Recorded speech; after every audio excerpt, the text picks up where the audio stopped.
जन्मोजन्मी आम्ही बहुपुण्य केले, तेव्हा या विठ्ठले कृपा केली.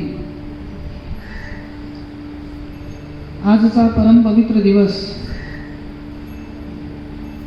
भक्त हृदयगामिनी नर्मदा मैयाच्या पवित्र पुराणाला ज्ञानयज्ञाला आपण प्रारंभ केलेला आहे. आज या चिंचवड गावामध्ये परमपवित्र झालेली भूमी श्रीमंत महासाधू मोरया गोसावी यांच्या पादस्पर्शाने पावन झालेली भूमी हे चिंचवड गाव, त्याचबरोबर ही गोशाळा म्हणजे साक्षात ज्या भूमीवरती अनंत कोटी परमात्मा गोपालकृष्णांचा निवास आहे, अशा पवित्र स्थळी हा ज्ञानयज्ञ प्रारंभ झालेला आहे. आपण भरपूर यज्ञ ऐकले असतील, पण त्या यज्ञांपैकी फक्त ज्ञानयज्ञाला फार महत्त्व आहे. कारण की या पुराणाच्या अनुषंगाने किंवा या कथेच्या माध्यमातून एक एक मंत्राची आहुती दिली जाते आणि या मंत्राद्वारे दिली गेलेली आहुती त्यातनं ज्ञानाचा एक अग्नी प्रकट होतो आणि आपल्याला भगवंताची कृपा प्राप्त होते, भगवंताची अनुभूती आपल्याला मिळत असते.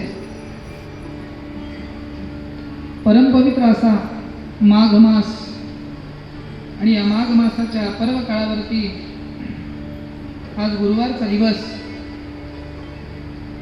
नर्मदे हर सेवा संघाच्या माध्यमातून या धर्मकार्याचा शंखनाद झालेला आहे आणि ही सेवा अखंडितपणे चालू राहावी हीच आम्ही नर्मदा मैयाच्या चरणी प्रार्थना करणार आहोत. आजचा परमपवित्र दिवस नर्मदा मैयाच्या पुराणाचा सर्वांनी आनंद घ्यायचा आहे. कारण की आनंद हा कुठे मिळत नाही, तो आपल्याला कथेच्या माध्यमातून शोधावा लागतो. कारण की गोष्ट अशी असते, आपण आयुष्यभर संसार करतो आणि त्यातले फक्त 7 दिवस 5 दिवस आणि त्यातले 3 तास फक्त भगवंताच्या कथा ऐकण्यासाठी किंवा नामस्मरणासाठी घालवत असतो. मग या 3 तासांमध्ये देवतेची आपल्यावरती कृपा कशी होईल याचाच विचार सर्वांनी केला पाहिजे.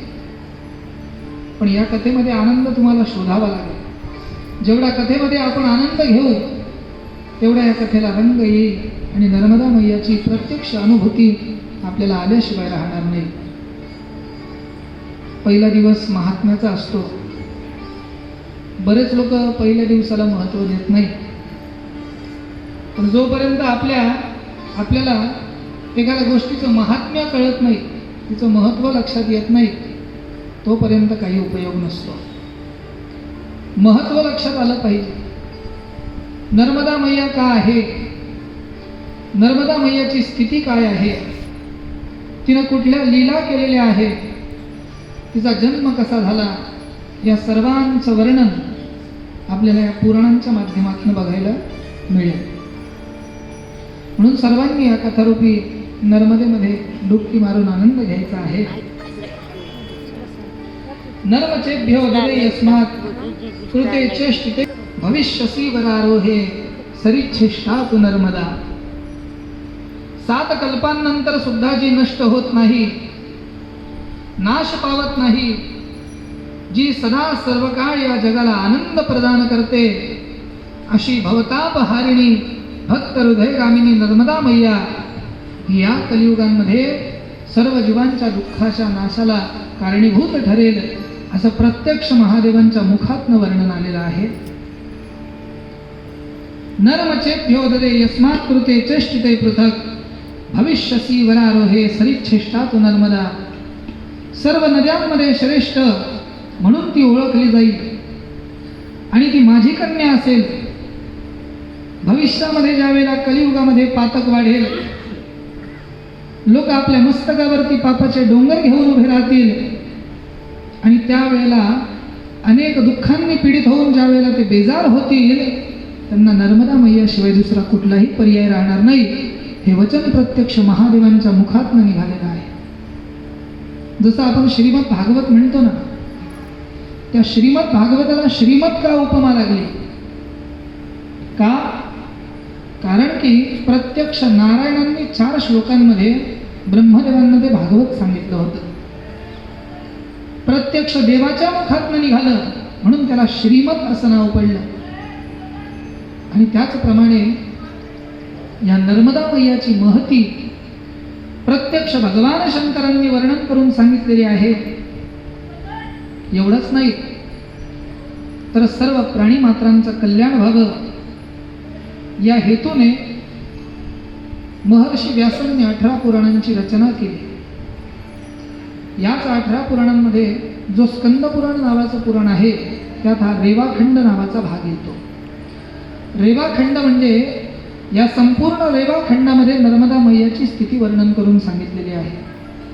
महर्षी व्यासांनी भगवान विष्णूंचा 17वा अवतार असणारे महर्षी व्यास स्कंद पुराणाच्या अंतर्गत नर्मदा मैयाची स्थिती वर्णन करून सांगतात की तिचा उगम कुठून झाला,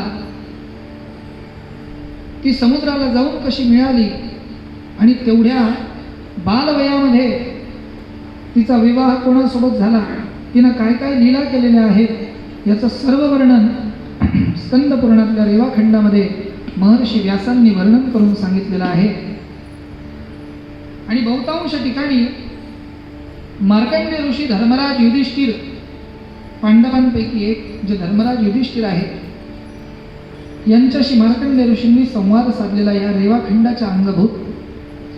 कारण की कुठलीही कथा असेल तर त्या कथेमध्ये ज्या व्यक्तीला जिज्ञासा असेल एखाद्या देवतेविषयी जाणून घेण्याची की ती देवता कशी आहे, तर तो व्यक्ती प्रश्न विचारतो आणि संत त्यावरती जे उत्तर देतात त्यातनं जे संवाद तयार होतो त्याला पुराण असं म्हटलं जातं. आणि हेच होते नर्मदा पुराण.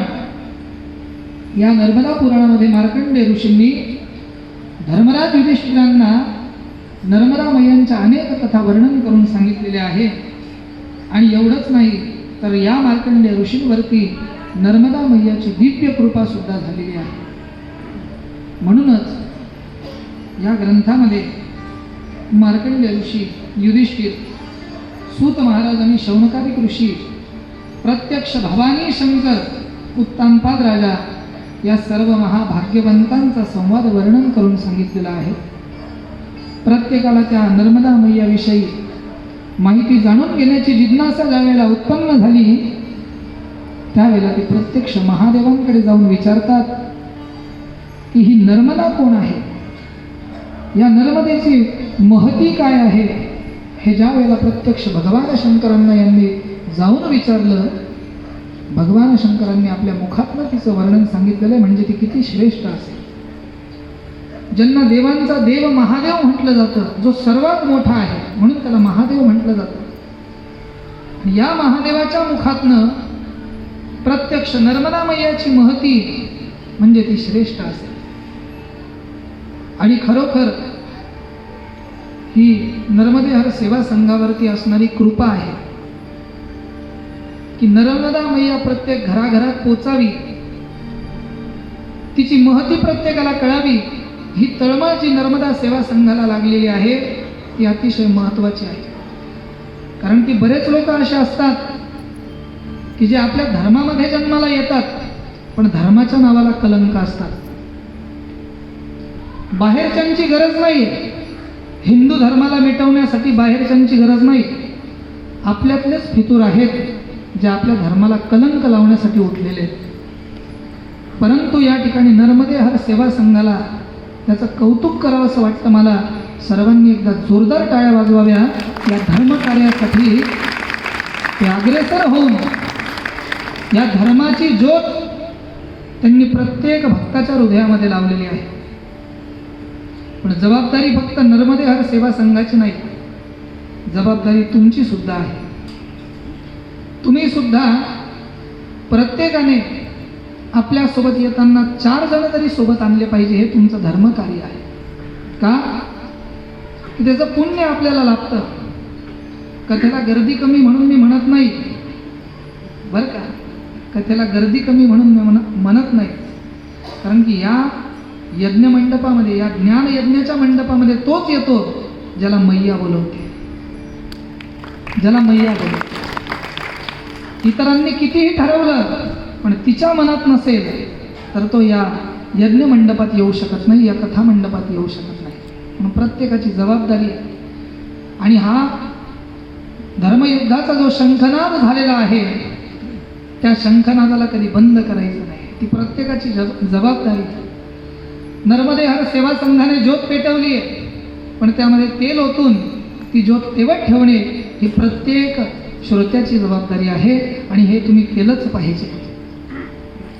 अशी ही नर्मदा मैया हिच्या या पुराणाला आपण प्रारंभ केलेला आहे. आणि प्रत्यक्ष भगवान शंकर तिचं वर्णन आपल्या मुखातनं सांगताय म्हणजे ती पवित्रच असेल.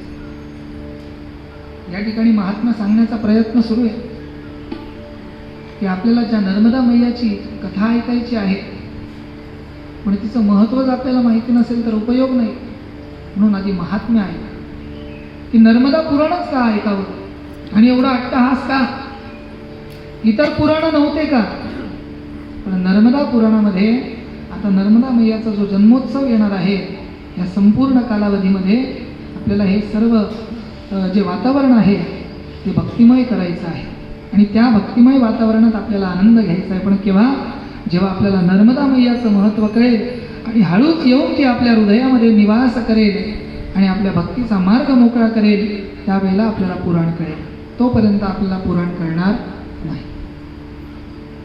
म्हणून आधी महात्म्य सांगण्याचा प्रयत्न केलेला आहे. एका ठिकाणी एक कंजूस व्यक्ती होता. आता प्रत्येक जण आपापल्या घरामध्ये अष्टाक्षरी मंत्राचा जप करत असतो. प्रत्येक जण आपल्या घरामध्ये, आपल्या संसारामध्ये अष्टाक्षरी मंत्राचा जप करतो. काय करू कसं करू, काय करू कसं करू, काय करू कसं करू. पण आपण कितीही केलं तरी संसार परिपूर्ण होत नाही. म्हणून नामस्मरणाला फार महत्त्व आहे. आणि नेमकं या कंजूस व्यक्तीने तेच केलं. जीवनभर सर्व गोष्टींचा साठा केला, एवढं साठवलं पण कधी भगवंताचं नाव आपल्या मुखातनं निघालं नाही. मुलांना पण एवढी नामस्मरणाची माहिती नव्हती. 2 मुलं होते आणि आता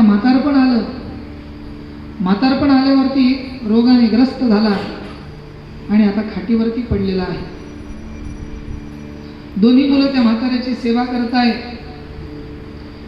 एवढं संकट, एवढी तब्येत बिघडलेली होती, एवढं संकट अंगावरती आलेलं होतं, तरी सुद्धा धान्याची साठवणूक काही कमी केली नाही. फक्त संसारामध्ये चित्त होतं. त्यावेळेला दोन्ही मुलं बाहेर गेलेले होते कामासाठी. कामाहून येत असताना त्या ठिकाणी अशीच एक कथा सुरू होती.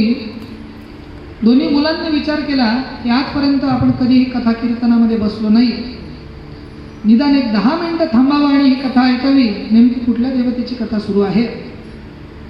दोन्ही मुलं तिथे थांबले आणि नेमका कर्मधर्म संयोगानं नामस्मरणाचं महात्म्य हा विषय चालू होता. ते महात्मा तो विषय सांगत होते की जोपर्यंत मुखातनं नामस्मरण येत नाही त्या व्यक्तीला मोक्ष प्रदान होत नाही, त्या व्यक्तीला मोक्ष मिळतच नाही. हे ज्या वेळेला त्यांनी 10 मिनिटं ऐकलं आणि कथेचा विराम झाला, दोन्ही आपल्या घराकडे येत असताना वाटेमध्ये एकमेकांशी बोलू लागले की बाबा रे, महात्म्यांनी सांगितलं की नामस्मरणाशिवाय मोक्ष नाही आणि आपल्या वडिलांनी तर आयुष्यामध्ये एकदाही भगवंताचं नाव घेतलं नाही, आपल्या वडिलांना मोक्ष कसा मिळेल. विचार करायला लागले. विचार करत असताना घरी आले. वडिलांची अवस्था पहिली खाटीवरती पडलेले. आता ज्या वेळेला मृत्यू समय जवळ येतो कंठामध्ये घरघर लागते आणि तो आवाज यायला सुरुवात झाली.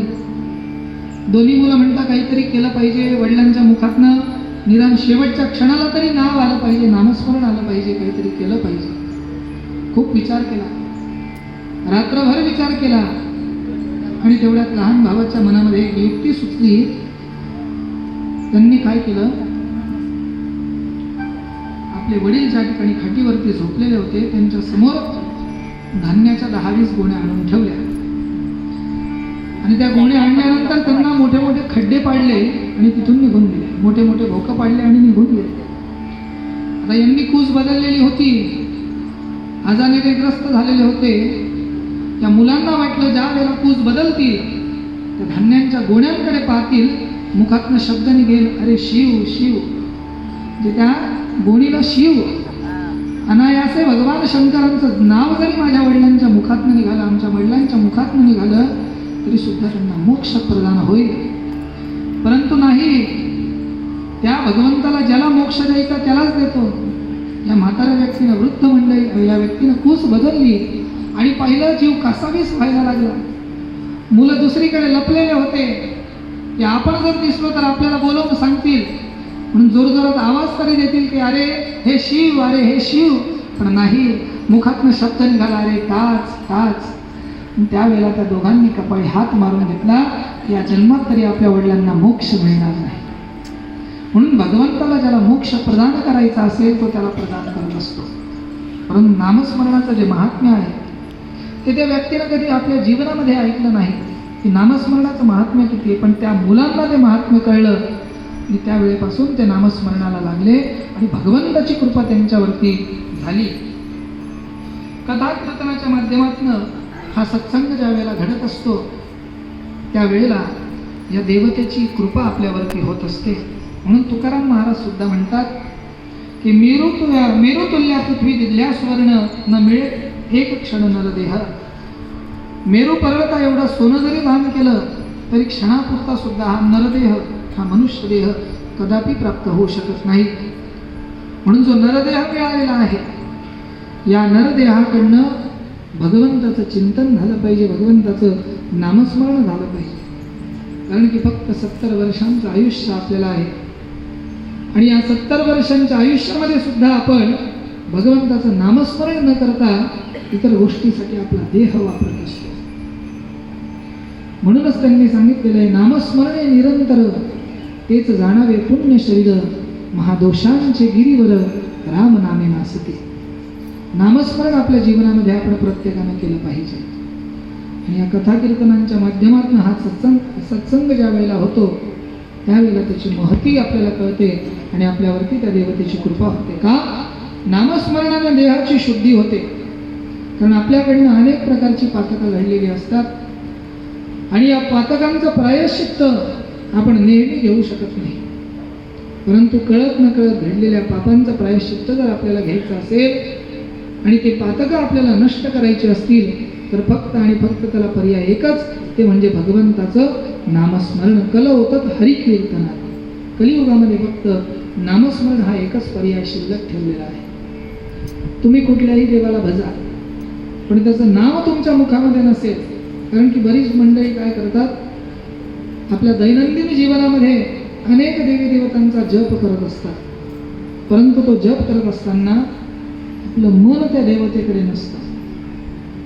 कारण बऱ्याच जणांना प्रश्न असतो, आम्ही अगदी बालपणापासून हरिपाठ म्हणतोय, बालपणापासून गीता वाचतोय, पण आपण काय करतो, ज्या वेळेला आपण ते पुस्तक समोर येतं किंवा त्या देवतेची उपासना करायला लागतो त्यावेळेला त्या उपासनेकडे लक्ष न देता फक्त मुखाने ती उपासना करत असतो, पण आपलं मन, आपलं चित्त, आपले डोळे दुसरीकडे असतात.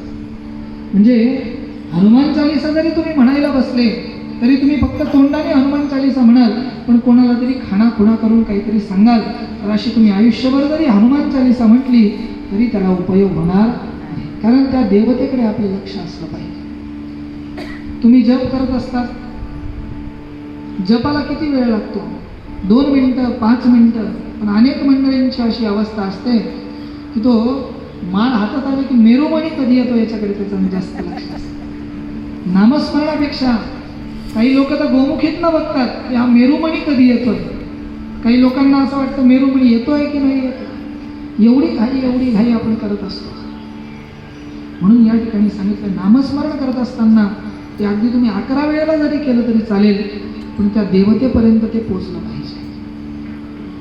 तर आणि तरच त्या उपासनेला, त्या नामस्मरणाला महत्त्व प्राप्त होतं. आणि मग काय आहे या नर्मदा मैयाच्या परिक्रमेचं महत्त्व, काय आहे या पुराणाचं महत्त्व, हेच आपल्याला या कथेच्या माध्यमातून जाणून घ्यायचं आहे. खरं तर ह्या नर्मदा मैयाची भक्ती आपल्याला पाहिजे असेल तर ती या पुराणांमध्ये तर मिळतेच, पण प्रत्यक्ष तिच्या किनाऱ्यावरती ज्या वेळेला आपण जातो आणि स्वतःचा देह आपण परिक्रमेत नर्मदा मैयाची पूर्ण देहाने परिक्रमा करतो, पायी परिक्रमा, त्यावेळेला आपल्याला तिची प्रत्यक्ष अनुभूती येत असते. पण मग ज्या लोकांना पायी परिक्रमा करणे शक्य नाही अशांचं काय? त्यांच्यावरती सुद्धा मैयाची कृपा झाली पाहिजे की नको? अशा व्यक्तींनी गाडीने का होईना पण नर्मदा मैयाची परिक्रमा केली पाहिजे. का? तर तिचं वैभव जे आहे ते माता सरस्वतीला तिथून सुद्धा वर्णन करता येणार नाही. माझ्यासारख्या एकश्यप ब्रह्मणाने या ठिकाणी बसून काय वर्णन करावं? तिला जर पाहायचं असेल तर तिच्या किनाऱ्यावरती जाऊन पाहावं. तिथे तिचं स्वरूप, तिचं सौंदर्य, तिची भक्ती आणि तिची कृपा आपल्याला पाहायला मिळते. म्हणूनच या परिक्रमेचं एवढं महत्त्व काय आहे, या पुराणाचं एवढं महत्त्व काय आहे, हेच आपल्याला या कथेच्या माध्यमातून सर्वांना बघायचं आहे. नर्मदा या नावातच फार मोठं गूढ रहस्य सामावलेलं आहे. नर्म म्हणजे आनंद आणि दा म्हणजे देणारी, जी प्रत्येकाला शुद्ध आनंद देते, तिला नर्मदा असं म्हटलं जातं. कारण की ज्या वेळेला आपण नर्मदा मैयाची परिक्रमा करत असतो त्यावेळेला तिच्या किनाऱ्यावर जात असताना आपल्या संसाराचा आपल्याला विसर पडतो. एक वैराग्याची जी अनुभूती असते ती मैयाची परिक्रमा करत असताना आपल्याला प्राप्त होत असते. आणि या वैराग्यात सुद्धा किती आनंद आहे हे दाखवून देणारी ती नर्मदा मैया आहे. म्हणून नर्म म्हणजे आनंद आणि दा म्हणजे देणारी, जी सर्वांना आनंद देते. कितीही महापातकी तिच्या किनाऱ्यावरती आला तरी सुद्धा ती आईसारखी आपल्या पदरामध्ये घेऊन त्याच्यावरती कृपेची छाया ती प्रदान करत असते. म्हणून ही नर्मदा मैया प्रत्येकाला आनंद देणारी आहे. या नर्मदा मैयाचे अनेक रूप सांगितलेले आहेत, अनेक भावार्थ सांगितलेले आहेत, तिचे अनेक नावं सांगितलेली आहेत. परंतु आपण जेवढं आपल्याला शक्य होईल तेवढं त्या पुराणामध्ये आनंद घेण्याचा प्रयत्न करणार आहोत. जन्म मरणाच्या फेऱ्यातनं मुक्त करणारी ही नर्मदा मैया अमरकंटक नावाच्या क्षेत्रामध्ये हिचा उगम झालेला आहे. अमरकंटक नावाच्या क्षेत्रामध्ये ही आपल्याला बालरूपात पाहायला मिळते, जिचं रूप फार छोटं आहे पण सौंदर्य फार मोठं आहे. याच अमरकंटक नावाच्या क्षेत्रामधून ही नर्मदा मैया जशी उगम पावते त्या ठिकाणी बांबूच्या बेटातनं ती निघालेली होती. पण आज जर तुम्ही परिक्रमेमध्ये गेला तर त्या ठिकाणी बांबूची बेटं नाही, तर तिथे पांढऱ्या रंगाचं 11 कोणांचं कुंड आहे आणि त्या कुंडातनं ही नर्मदा मैया उगम पावलेली आहे. आणि तिथूनच तिचा प्रवाह पुढे वाढत वाढत वाढत जातो आणि तो अरबी समुद्राला जाऊन मिळतो. ही नर्मदा मैया सातपुडा, विंध्याचल या मोठ्या पर्वतांना, तसे अनेक छोट्या मोठ्या पर्वतांना फोडत फोडत, हसत बागडत नाचत या पर्वतांच्या रांगेमधनं निघते. आणि जात असताना स्वभावानुसार तिचा रवरव असा आवाज होतो. या रवरव आवाजामुळे तिला रेवा सुद्धा म्हटलं जातं. आणि एवढंच नाही, ज्या वेळेला हिचा रवरव आवाज होतो त्यावेळेला समुद्राला सुद्धा कुतूहल वाटतं की ही कोणाची कन्या आहे की जेवढा आनंद प्रदान करत सर्वांना हसत खेळवत या ठिकाणी आणते आहे. तर हा स्वतः अरबी समुद्र तिला भेटण्यासाठी येतो आणि तिला भेटून तो सुद्धा भक्तिमय वातावरणात न्हावून निघतो. अशी ही आमची नर्मदा मैया सर्वांवरती कृपा करणारी आहे. म्हणूनच या नर्मदा मैयाला फार महत्त्व प्राप्त झालेलं आहे. आणि तिच्या या रेवा नावावरनच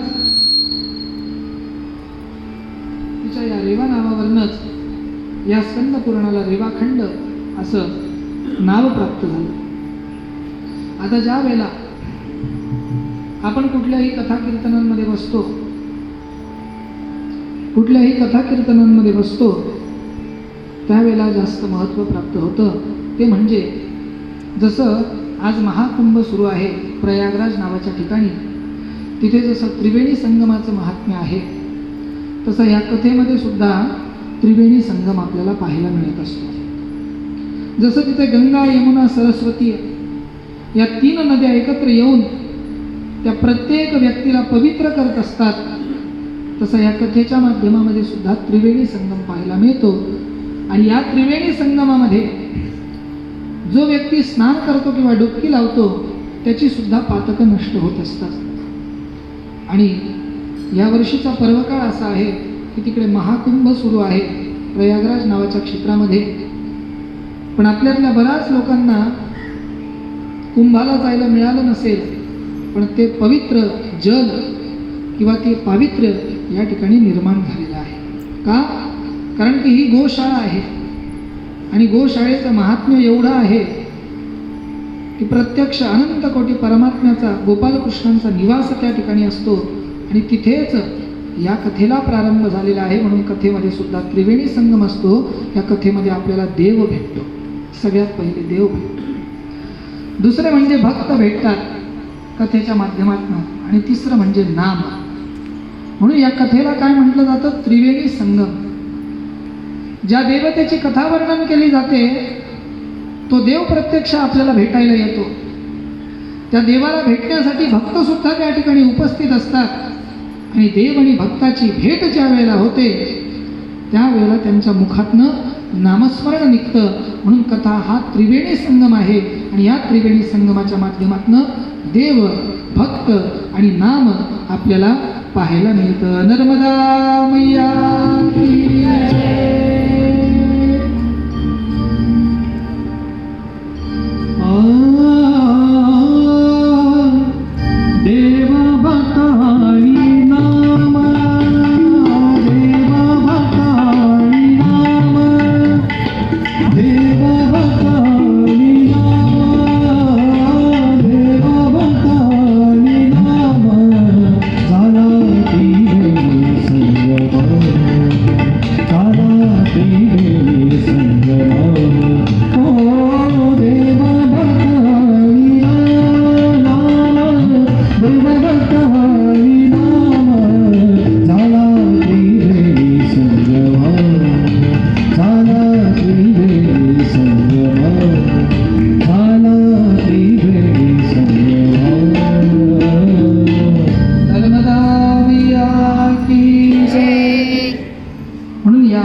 कथेला त्रिवेणी संगम असं म्हटलं जातं. कारण या कथेमध्ये देव भेटतात, भक्त भेटतात आणि देवाचं नामस्मरण सुद्धा होतं. म्हणून कथा त्रिवेणी संगम, देव, भक्त आणि नाम. या नर्मदा मैयाच्या, या नर्मदा माऊलीच्या मांडीवरती अनेक साधू संत खेळलेले आहेत. वासुदेवानंद सरस्वती म्हणजे टेंबे स्वामी महाराज, ब्रह्मचैतन्य गोंदवलेकर महाराज, श्री स्वामी समर्थ महाराज, गजानन महाराज, दादाजी धुनीवाले, असे अनेक संत या नर्मदा मैयाच्या किनाऱ्यावरती येऊन त्यांनी वास्तव्य केलेलं आहे. एवढंच नव्हे तर कुठल्या तरी संतांनी चातुर्मास केलेला आहे, कुठल्या तरी संतांनी तिचं फक्त स्नान केलेलं आहे. ज्यावेळेला सद्गुरू गजानन महाराज हे ओंकारेश्वर नावाच्या क्षेत्रामध्ये गेले होते, त्यावेळेला ओंकारेश्वर नावाच्या क्षेत्रामध्ये ज्या वेळेला गेले होते त्यावेळेला त्यांच्या नौकेला छेद म्हणजे छिद्र पडलं होतं.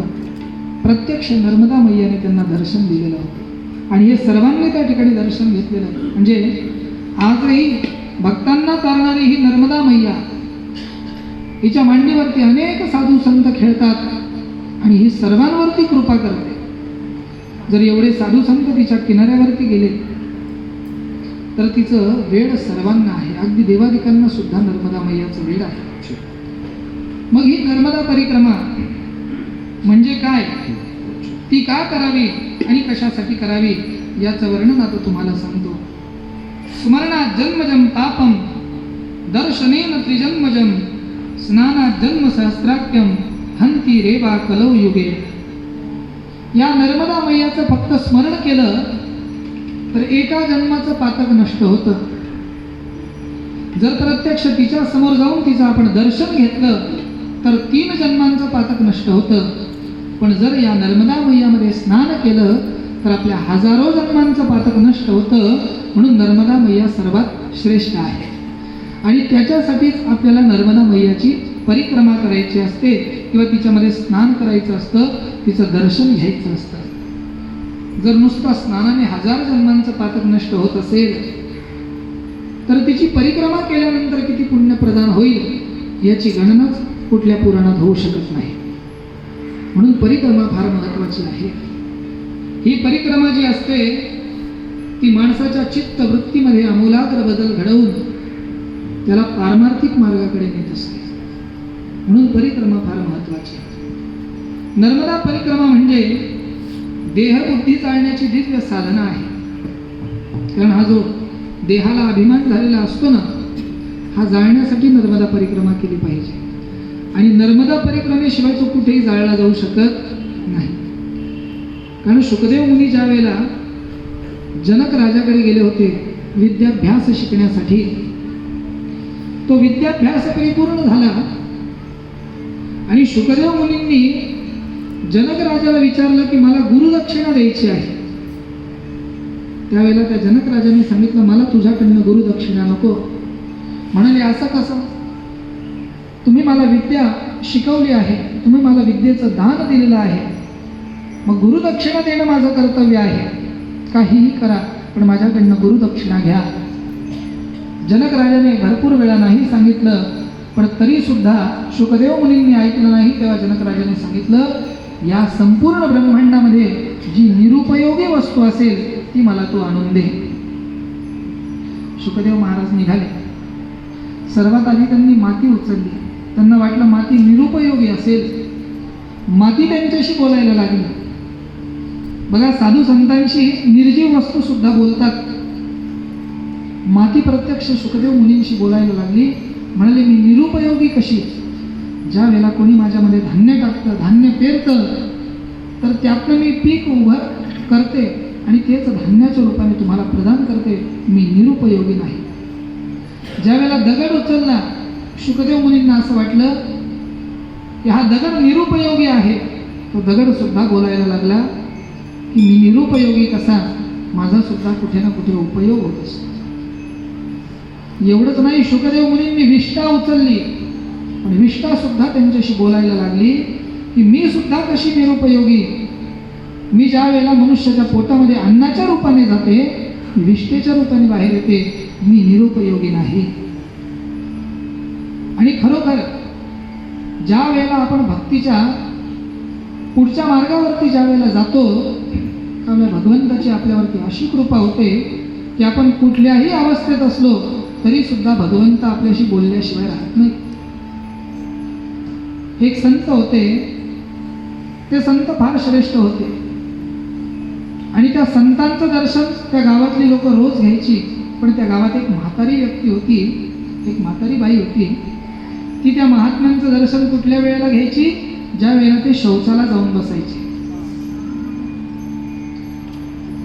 हे महात्मा ज्या वेळेला पहाटे उठून शौचाच्या मार्गावरती जायचे, ती म्हातारी व्यक्ती त्यांच्या मागे जायची आणि ते दूर अशा शौचाला बसले की ती दुरून दर्शन घ्यायची. त्यावेळेला काही गावातल्या मंडळींनी ही घटना पाहिली आणि त्या म्हाताऱ्या व्यक्तीला विचारलं तुम्ही अशा अवस्थेत का दर्शन घेतात? दिवसभर ते महात्मा संपूर्ण गावामध्ये दर्शन देतात, अनेक रांगा त्यांच्या दर्शनासाठी लागलेल्या असतात, त्या ठिकाणी तुम्ही का दर्शन घेत नाही? ते म्हणाले मी त्यांना त्या अवस्थेत दर्शन घ्यायसाठी येत नाही. म्हणाले मग काय कारण आहे? भरपूर विचारण्याचा प्रयत्न केला. तेव्हा त्या म्हाताऱ्या व्यक्तीने सांगितलं की दिवसभर ज्या वेळेला दर्शन घेतात त्यावेळेला ते एकटेच असतात, पण ज्या वेळेला ते शौचाला बसतात ना तर त्यांच्यासमोर एक छोटासा मुलगा असतो. छोटासा मुलगा असतो आणि हे शौच करत असताना ते त्या मुलाशी गप्पा मारतात आणि दिवसभरात तो मुलगा कुठेच दिसत नाही, तो फक्त शौच करत असतानाच त्यांच्या समोर बसलेला असतो आणि दोन्ही हसत गप्पा मारतात. म्हणून त्या बालकाला बघण्यासाठी मी येते. ते दुसरे तिसरे कोणी नसून अनंत कोटी परमात्मा भगवान गोपाल कृष्ण त्या संतांची गप्पा मारायला येतात. म्हणून ज्या वेळेला भक्तीच्या मार्गामध्ये आपण पुढे जातो ना त्यावेळेला आपण कुठल्या अवस्थेत हे भगवंत पाहायला येत नाही. आपण शौचाच्या अवस्थेत असू अगर कुठल्या अवस्थेत असू, भगवंत त्यावेळेला पाहायला येत नाही. भगवंत आपली भक्ती बघत असतो. म्हणून शुकदेव महाराजांनी सुद्धा ती विष्ठा उचलली. काही लोकांना असं वाटतं संत असून सुद्धा त्यांनी विष्ठा कशी हातात उचलली, कारण की त्यांना वाटलं की ती निरुपयोगी असेल पण ती सुद्धा त्यांच्याशी बोलायला लागली, मी निरुपयोगी नाही. शेवटी खूप विचार केला आणि विचार केल्यानंतर शुकदेव महाराजांना कळालं की देहाला झालेला अभिमान हा सर्वात जास्त निरुपयोगी आहे. म्हणून जनक राजाकडे गेले आणि स्वतःचा देहाभिमान त्यांना गुरुदक्षिणेमध्ये देऊन टाकला. जनक राजाला सुद्धा खूप आनंद झाला. म्हणाले, सर्वात निरुपयोगी जी वस्तू आहे मी, माझं, हा जो मी लागलेला असतो ना, हा सर्वात निरुपयोगी आहे. आणि ही देहबुद्धी जाळायची असेल तर ती अशी कुठल्या साधनेने जळत नाही, तर त्या व्यक्तीला नर्मदा मैयाचा आश्रय घ्यावाच लागतो. त्या 4 महिन्यांमध्ये खरी परिक्रमा 3 वर्ष 13 महिने 13 दिवस करायला सांगितलेली आहे. पण आपण ती 4 महिने करतो आणि या 4 महिन्यामध्ये सुद्धा ही देहबुद्धी आपल्याकडनं जळत नाही. कारण की आपण प्रत्यक्ष नर्मदा मैयाच्या भोवती शरीर फिरवून आणणं ही वेगळी गोष्ट असते आणि भक्तीमध्ये रममाण होऊन तिची परिक्रमा करणं ही वेगळी गोष्ट असते. 2 गोष्टी असतात.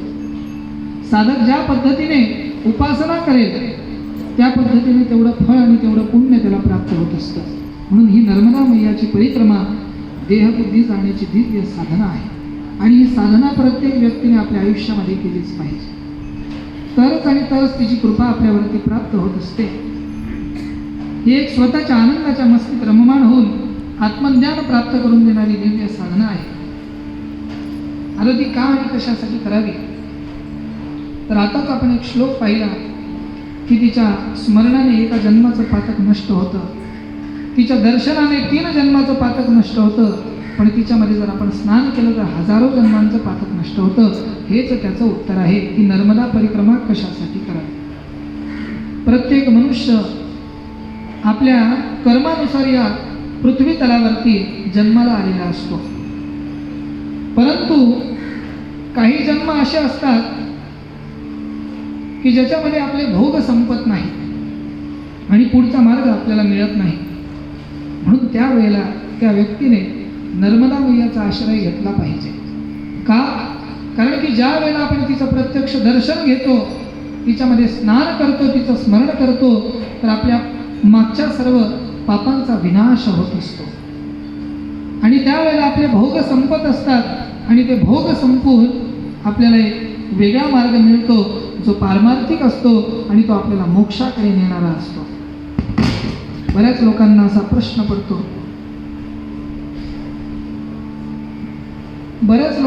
प्रश्न पडतो, की गुरुजी, आम्ही पुण्याला राहतो आणि पुण्याहून त्या ठिकाणी नर्मदा मैयाची परिक्रमा करायला जातो.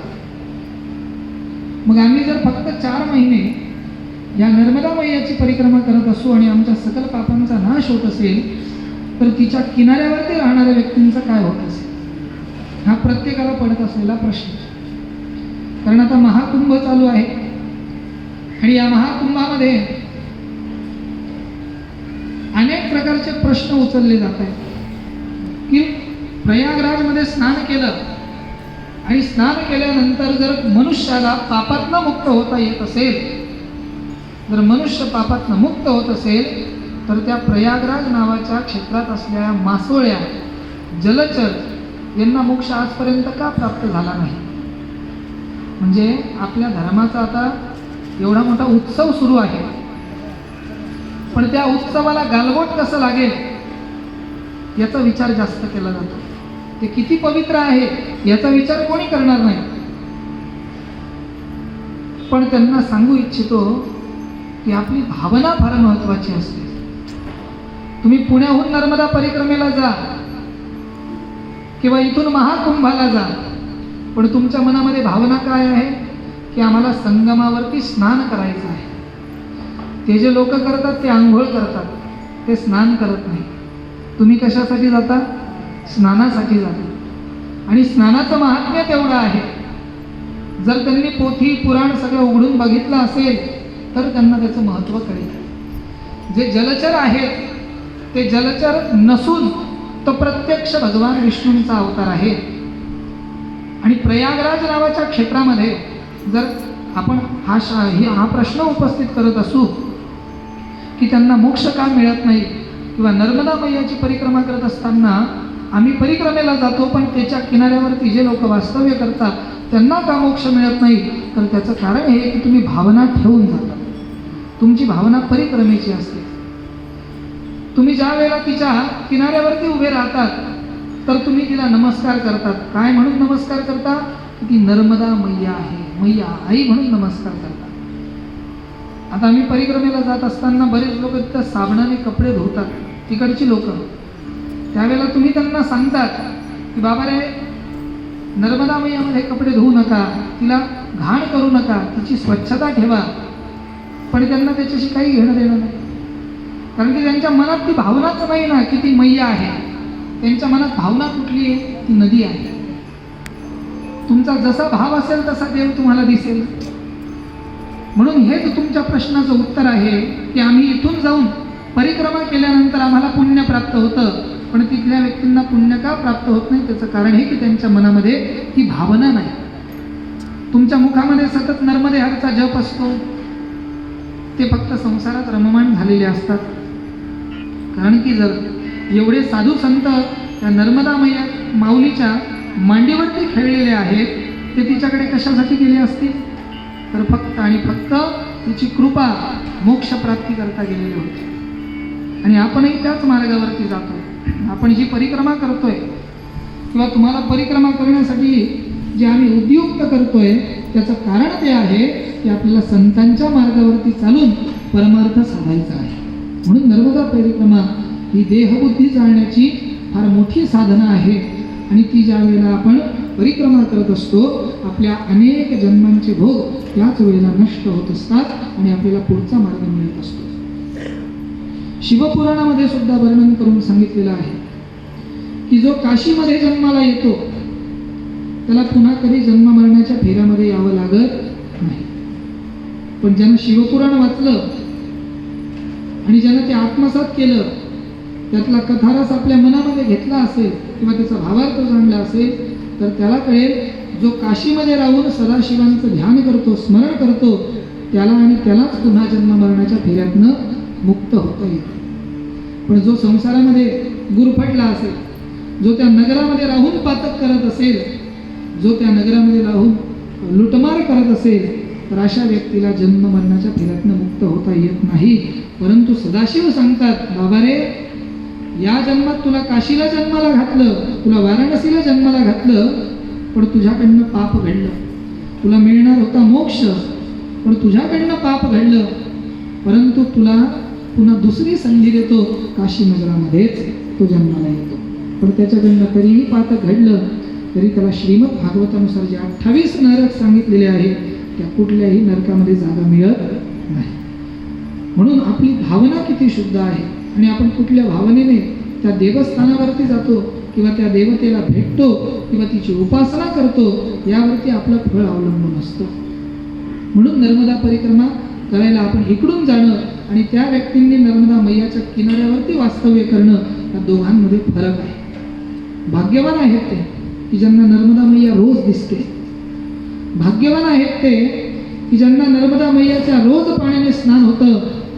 पण दुर्भाग्य आहेत ते की त्यांना तिचं महत्त्वच माहिती नाही. आणि ते महत्त्व आपल्याला माहिती पडायचं असेल किंवा माहिती करून घ्यायचं असेल, तर अशा कथा कीर्तनांच्या माध्यमातून आपल्याला तिचं महत्त्व कळत असतं आणि तेच आपल्याला याच्यामध्ये माहिती आहे. आणि हेच आपलं उत्तर आहे की नर्मदा मैयाची परिक्रमा का आणि कशासाठी करावी. आता नर्मदा मैयाची परिक्रमा करत असताना साधकाच्या अंतर्मनातला जो भाव असतो तो कसा जागृत होतो किंवा त्याची तयारी कशी असावी याचं वर्णन तुम्हाला सांगतो. ब्रह्मज्ञान नो हे लेकुराच्या गोष्टी, तेथे भावापोटी अनुताप, मेल्या मनुष्याची न धरती आस, तैसा हो उदास शरीरासी, दगडाहून जीव करावा कठीण, अंतरीचा क्षीण जाय मग, तुका म्हणे येथे कराराचे काम, मग आहे राम जवळीच. या ठिकाणी तुकाराम महाराजांनी सांगितलेलं आहे की भक्ताचं अंतर्मन कसं असलं पाहिजे. महाराज सांगतात, ब्रह्मज्ञान होण्यासाठी देहावरचं ममत्व कमी व्हावं लागतं.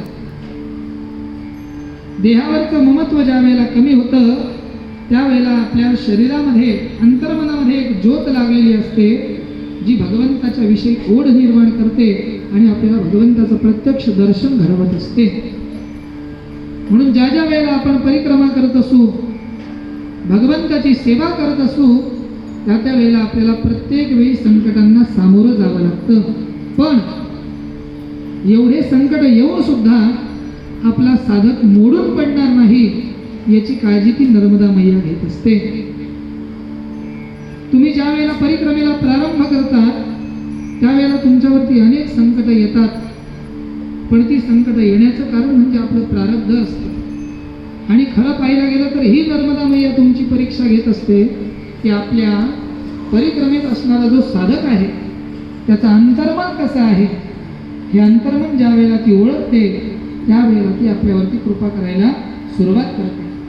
आणि मग जर आपलं अंतःकरण शुद्ध झालं, आपल्या अंतर्मनामध्ये नर्मदा मैयाच्या परिक्रमेची किंवा तिच्या उपासनेची ओढ निर्माण झाली की हळूहळू आपल्याला अंतर्मुखता येते आणि आपण बाहेरचं जग विसरतो आणि आतल्या जगामध्ये रममान होतो. आतली शांतता आपल्याला फार चांगली वाटू लागते.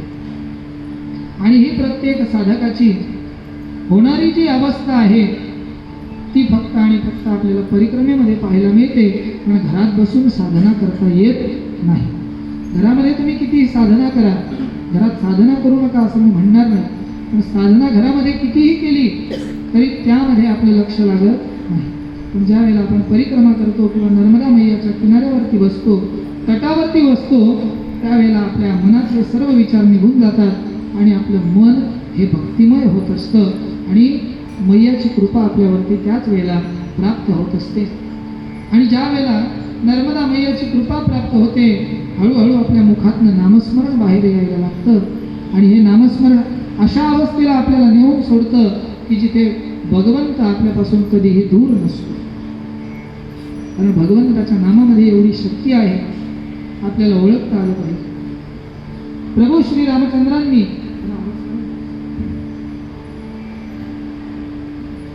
श्री रामचंद्रांनी ज्या वेळेला लंकेवरती आक्रमण केलं त्याच्या आधी सर्व वानर सेनेने राम सेतू बांधायला सुरुवात केली. प्रभू श्री रामचंद्र त्या समुद्र किनाऱ्यावरती बसलेले, हनुमंतासहित वानर सेना दगडावरती राम नाव लिहायची आणि तो दगड पाण्यामध्ये सोडायचे आणि तो दगड तरंगायचा. प्रभू श्री रामचंद्र विचार करताय की माझ्या नावाने दगड कसे तरत असतील. म्हणून त्यांनी विचार केला की आपणही एखादा दगड घ्यावा आणि पाण्यामध्ये सोडून बघावा कसा तरतो. जर आपल्या नावाने दगड तरत असतील तर आपण स्वतः प्रत्यक्ष जर दगड सोडला तर तो सुद्धा तरेल. म्हणून प्रभू श्री रामचंद्रांनी इकडे तिकडे बघितलं आणि विशेष म्हणजे हनुमंताचं लक्ष आपल्याकडे नाही ना याची जास्त काळजी घेतली. कारण की प्रभू श्री रामचंद्रांचं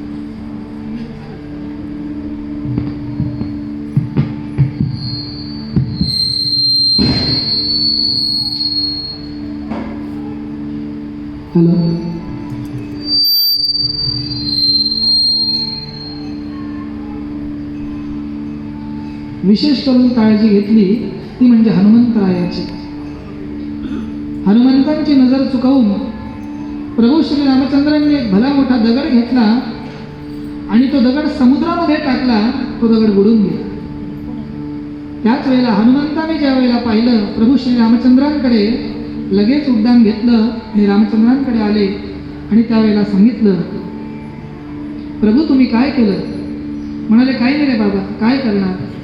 म्हणाले तुम्ही दगड पाण्यामध्ये टाकला.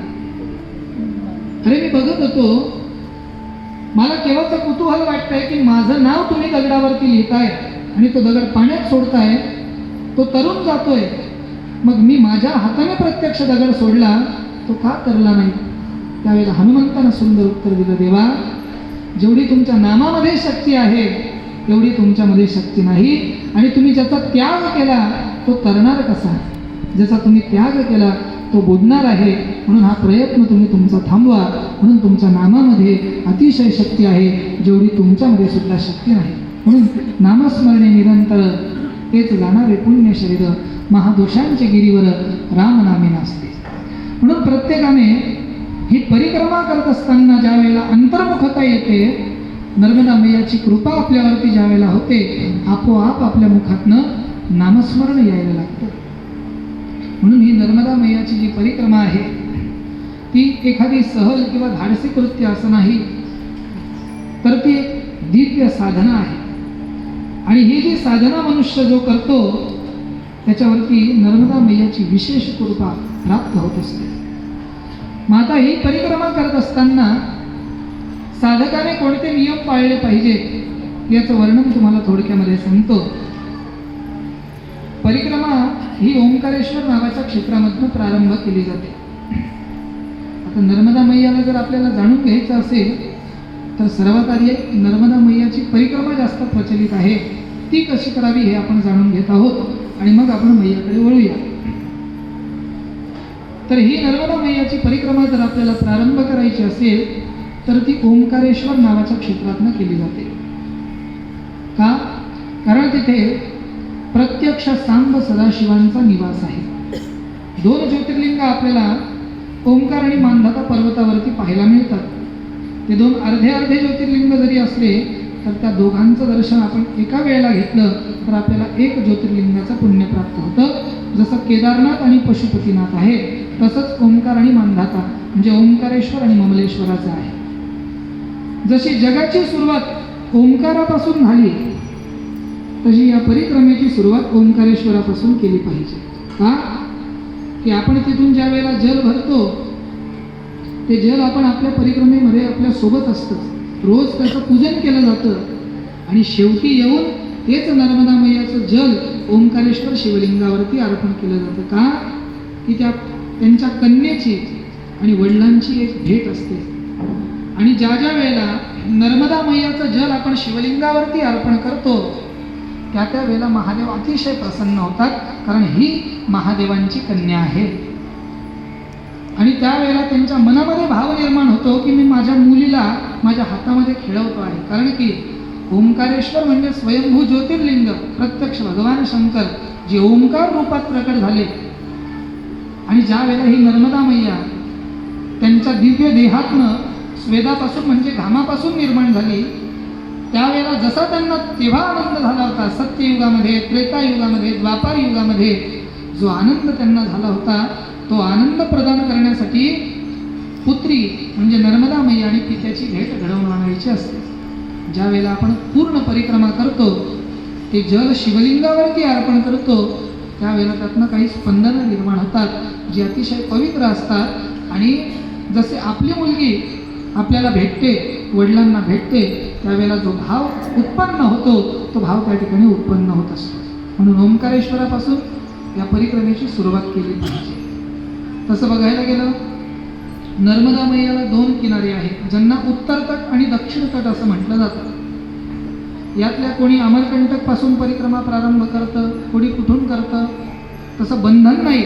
पण ओंकारेश्वरापासून जर परिक्रमा प्रारंभ केली तर आपल्याला जास्त श्रेयस्कर ठरतं आणि नंतर त्या शिवलिंगावरती आपल्याला जल अर्पण करायला सोपं जातं.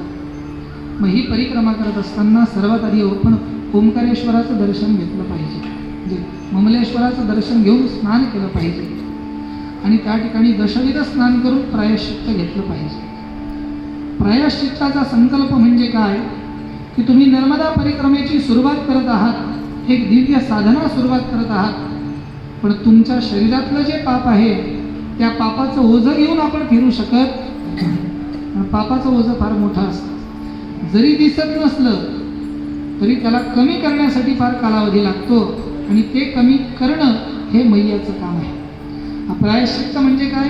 स्वतःला शिक्षा करून घेणे की मी आता या साधनेला सुरुवात करतो आहे, पण कळत न कळत माझ्याकडनं पातकं घडले असतील तर या पातकांपासून मला मुक्तता मिळावी म्हणून मी गोदान करतो किंवा गाईला चारा अर्पण करतो असा संकल्प करून परिक्रमा सुरू केली पाहिजे. पुरुषांनी क्षौर केलं पाहिजे. क्षौर म्हणजे केश वपन केलं पाहिजे, केस काढले पाहिजे. त्यानंतर दशविध स्नान केलं पाहिजे. दशविध स्नान म्हणजे दश म्हणजे 10, विध म्हणजे प्रकार, 10 प्रकारांनी स्नान केलं पाहिजे. गोमूत्रानं स्नान केलं पाहिजे, धान्यानं स्नान केलं पाहिजे, कुश म्हणजे गर्भानं स्नान केलं पाहिजे, पंचामृतानं स्नान केलं पाहिजे. असं दशविध स्नान ज्या वेळेला होतं त्यानंतर पुन्हा मैयामध्ये एक डुबकी मारून बाहेर येऊन नर्मदा मैयाच्या परिक्रमेचा संकल्प केला पाहिजे. तो संकल्प परिपूर्ण झाल्यानंतर झारीमध्ये एक जल भरलेलं असतं त्या नर्मदा मैयाचं. ते जल भरून आपल्या दैनंदिन जीवनामध्ये त्याचं रोज आपण पूजन केलं पाहिजे. जशी परिक्रमा प्रारंभ होते रोज सकाळ संध्याकाळ त्या झारीची पूजा केली पाहिजे, त्याची आरती केली पाहिजे. हे नर्मदा मैयाचं पूजन. मग हे नर्मदा मैयाचं पूजन रोज का केलं पाहिजे याचं कारण असं, शास्त्रामध्ये असं सांगितलेलं आहे की महादेवांची जर पूजा नर्मदा मैयाच्या किनारी केली तर नर्मदा मैया प्रसन्न होते. आणि नर्मदा मैयाची पूजा जर त्या ठिकाणी केली किनाऱ्यावरती तर इकडे महादेव प्रसन्न होतात. म्हणून या दोघांचं पूजन जर आपण त्या किनाऱ्यावरती केलं तर आपल्याला पुण्याची प्राप्ती होत असते आणि त्याचा एक वेगळा अनुभव आपल्याला प्राप्त होत असतो. मग नर्मदा मैयाचा संकल्प करून झारीमध्ये जल घेऊन त्या नर्मदा मैयाचं पूजन करून कढाई केली पाहिजे. कढाई म्हणजे काय तर तिथल्या ज्या कुमारिका असतात म्हणजे लहान मुली त्यांना शिऱ्याचा नैवेद्य अर्पण करायचा, मैयाचं स्वरूप म्हणून त्याला कढाई करणं असं म्हणतात. मग नर्मदा मैयाला शिऱ्याचा नैवेद्य अर्पण केल्यानंतर तिथं कन्यापूजन करायचं आणि भोजन करायचं. त्यानंतर परिक्रमेत असताना अजून एक नियम आहे. नर्मदा मैयाची परिक्रमा प्रारंभ केली की ती परिक्रमा जोपर्यंत सांगता होत नाही आपण स्वतःभोवती किंवा कुठल्याही मंदिराभोवती प्रदक्षिणा करायची नाही. असं केल्याने आपली परिक्रमा भंग होऊ शकते. जर आपण नर्मदा परिक्रमेला प्रारंभ केला आणि त्याच वेळेला आपण एखाद्या मंदिराला प्रदक्षिणा घातली किंवा स्वतःला प्रदक्षिणा घातली तर आपली परिक्रमा भंग होत असते. म्हणून स्वतःला कधीही प्रदक्षिणा घालू नये आणि कुठल्याही मंदिराला प्रदक्षिणा घालू नये जेव्हा आपण नर्मदा मैयाच्या परिक्रमेमध्ये असतो त्यावेळी. त्यानंतर परिक्रमा ही दैवी उपासना आहे. तिच्याकडे साहसी कृत्य किंवा सहल म्हणून बघू नये. तिच्या किनाऱ्यावरती नेहमी काहीतरी उपासना चालू ठेवली पाहिजे, नामस्मरण चालू ठेवलं पाहिजे. उदरनिर्वाहासाठी कधी कधी आपल्यावरती भिक्षा मागण्याची सुद्धा वेळ येते आणि ज्या वेळेला आपण भिक्षा मागतो ती आपल्याला कोरडी पण भिक्षा मिळते आणि काही ठिकाणी आपल्याला अन्न सुद्धा मिळत असतं. त्याच्यावरती आपण आपला उदरनिर्वाह केला पाहिजे. त्यानंतर सर्वांशी प्रेमाने आणि नम्रतेने वागलं पाहिजे. कुठलीही साधना करत असताना एकमेकांविषयी कधीच द्वेष ठेवता कामा नये. आणि जे जे दिसे भूत ते मानीचे भगवंत या उक्तीनुसार जो कोणी तुम्हाला दिसेल त्याला नर्मदे हर असं म्हटलं पाहिजे. का तर जो व्यक्ती आपल्या समोर आलेला आहे तो पुरुष असो अथवा स्त्री असो, तो आपल्या समोर आलाय तो म्हणजे मैयाच्या रूपाने आलेला आहे. ती प्रत्यक्ष मैया आहे म्हणून नर्मदे हर आपण म्हटलं पाहिजे. आणि मैया ही प्रत्यक्ष शिवकन्या आहे हे जाणून तिच्या उपासनेमध्ये आपलं आचरण शुद्ध असलं पाहिजे. अशुद्ध वस्तूंचा वापर करू नये. परिक्रमेत एक भुक्त राहिलं पाहिजे किंवा फलाहार केला पाहिजे किंवा दूध घेतलं पाहिजे. जास्त भोजन आपण जर केलं तर आपल्या भक्तीमध्ये बाधा येते आणि आपल्या उपासनेमध्ये अडथळा निर्माण होतो. म्हणून परिक्रमा करणाऱ्या व्यक्तीने एक भुक्त राहिलं पाहिजे, एकच वेळेला अन्न ग्रहण केलं पाहिजे. त्यानंतर नर्मदा मैयाची धारा किंवा प्रवाह जो असतो तो ओलांडू नये. जर नर्मदा मैयाची धारा आपण ओलांडली तरी सुद्धा आपली परिक्रमा ही भंग होत असते. मैयामध्ये साबण लावून स्नान करणे किंवा चूळ भरणे, पोहणे आणि एकमेकांच्या शरीरावरती पाणी उडवणे असं कुठलंही कृत्य करता कामा नये. याच्याने नर्मदा मैयाचा अपमान होतो आणि आपण ज्या कार्यासाठी आलेलो आहोत त्या कार्याचं पुण्य आपलं क्षीण होत असतं. आणि त्यामध्ये ही नर्मदा मैया जी आहे ती शुभ्र वस्त्र परिधान केलेली आहे. आणि ही शुभ्र वस्त्र परिधान केलेली नर्मदा मैया, या नर्मदा मैयाला आपल्या कृत्यामुळे, वाईट कृत्यामुळे तिच्या वस्त्राला किंवा तिला कुठल्याही प्रकारचा डाग लागता कामा नये याची दक्षता प्रत्येक परिक्रमावासी किंवा त्या ठिकाणी किनाऱ्यावरती गेलेल्या भक्तांनी घेतली पाहिजे, तरच तिची कृपा आपल्याला प्राप्त होते. आणि सर्वात शेवटी आणि महत्त्वाचा जो नियम आहे, तो नियम तुम्हाला या ठिकाणी पाळायचा आहे. किती दिवस? 5 दिवस. ते म्हणजे या कथा मंडपामध्ये झोपेला येऊ द्यायचं नाही, आणि या कथा मंडपाच्या बाहेर कोणाला जाऊ द्यायचं नाही? तर आपलं मन. कारण महात्म्याचा दिवस जो असतो ना, हा जरा जड असतो. पहिल्या दिवशी कथेमध्ये रंग येत नाही, तो तुम्हाला शोधावा. आणि महात्म्य कोणाला आवडत नाही. जर तुम्ही 4 जण उभे असाल आणि कोणाचं महात्म्य किंवा कोणाची स्तुती त्या ठिकाणी केली जात असेल, तर आपण तिथे जात नाही किंवा थांबत नाही. पण कोणाची भांडण सुरू असेल, कोणाची निंदा सुरू असेल, तिथे 4 जण असतील ना, तर अजून 10 जण जाऊन उभे राहतील. महात्म्य कोणाला आवडत नाही. पण एक लक्षात घ्या, पहिला दिवस हा पाया असतो, आणि पाया जर भक्कम असला तर ही भक्तीची इमारत उभी राहिल्याशिवाय राहत नाही. म्हणून पायाला फार महत्व आहे. आता हे नर्मदा परिक्रमेचंच आधी का वर्णन सांगितलं की प्रत्येक जण यामधला नर्मदा परिक्रमेला गेलाच असेल असं नाही.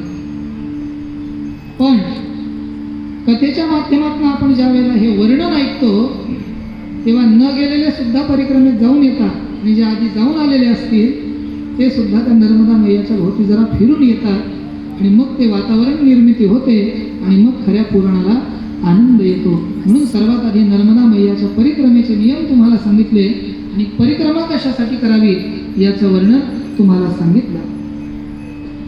मग या नर्मदा मैयामध्ये किंवा कुठल्याही तीर्थक्षेत्रावरती आपण जात असताना स्नान करण्याचं काहीतरी शास्त्र पद्धत आहे, स्नानाची काही पद्धत आहे, या ठिकाणी तुम्हाला वर्णन करून सांगतो. आपण नर्मदा मैयाचं पुराण श्रवण करत आहात, तर आपण सर्वात आधी नर्मदा मैयाचंच तीर्थावरती स्नान कसं करावं याचं वर्णन बघूया. सर्वात आधी आपण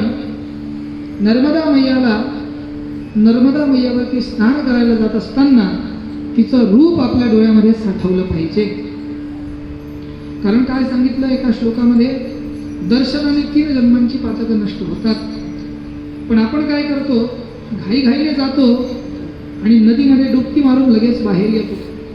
पण असं करायचं नाही. स्नानाचे काही नियम आहेत. स्नान करायला जात असताना शक्यतो घरातून तांब्या नेला पाहिजे, लोटी नेली पाहिजे. लोटी का न्यावी, तर शास्त्र असं सांगतं की तीर्थावरती स्नान करायला जात असताना आपल्यासोबत लोटी किंवा तांब्या असला तर आपल्याला काशी यात्रा केल्याचं पुण्य लाभतं. म्हणून आपल्यासोबत तांब्या असणं आवश्यक आहे, फक्त काशी यात्रेच्या पुण्यासाठी. तिथून गेल्यानंतर तीर्थाचं दर्शन घ्यावं. दर्शन घेतल्यानंतर तीर्थाला आधी नमस्कार केला पाहिजे. त्या तीर्थाला नमस्कार करणं अनिवार्य आहे, आणि उजव्या हाताने त्या तीर्थाचं पाणी आधी अंगावरती सिंचन केलं पाहिजे. म्हणजे काही वेळेला असं असतं, आपण दीर्घशंका लघुशंकेला जाऊन आल्यानंतर सुद्धा हातपाय स्वच्छ धुवत नाही, आणि तसेच त्या तीर्थामध्ये प्रवेश करतो, त्याच्यामुळे त्या तीर्थाला अपवित्रता निर्माण होते. म्हणून आधी तीर्थाचं पाणी उजव्या हाताने आपल्या अंगावरती सिंचन करून त्या तीर्थाची किंवा नर्मदा मैयाची क्षमा मागितली पाहिजे. का, की आपण सर्वात आधी पायच टाकणार आहे ना पाण्यामध्ये, मग तिला आपला पादस्पर्श होईल आणि आपल्याला दोष लागेल.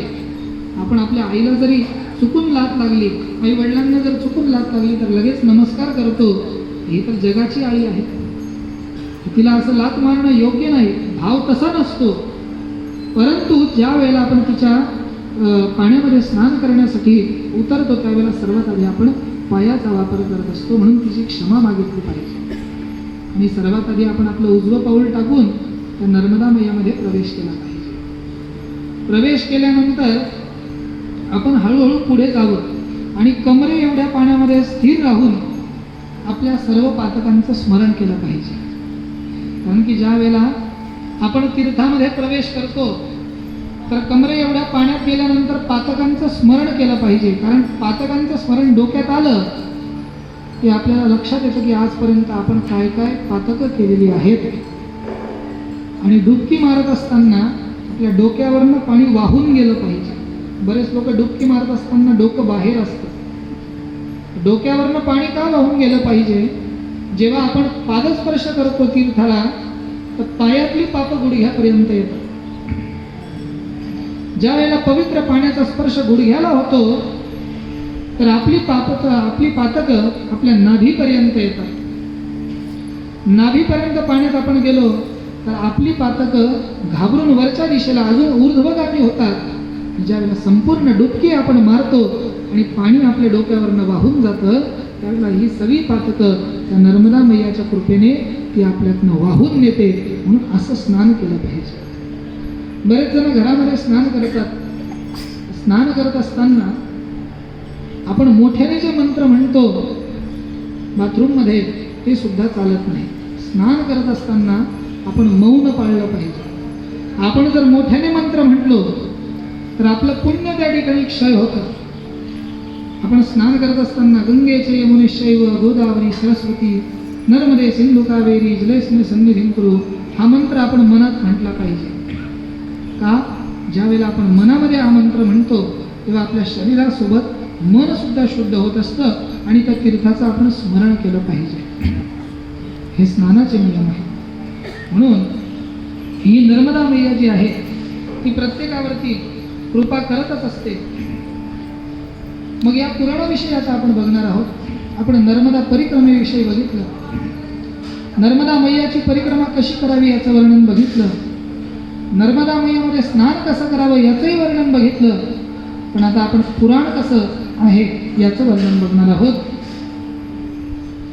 महर्षी व्यासांनी आणि मृत्यूवरती विजय मिळवणाऱ्या मार्कंडेय ऋषींनी या पुराणाचं वर्णन आणि संवाद वर्णन करून सांगितलेलं आहे. धर्मराज युधिष्ठिरांना मार्कंडेय ऋषी सांगतात की राजा रे, मी अनेक ब्रह्मदेव पाहिले, अनेक विष्णू पाहिले,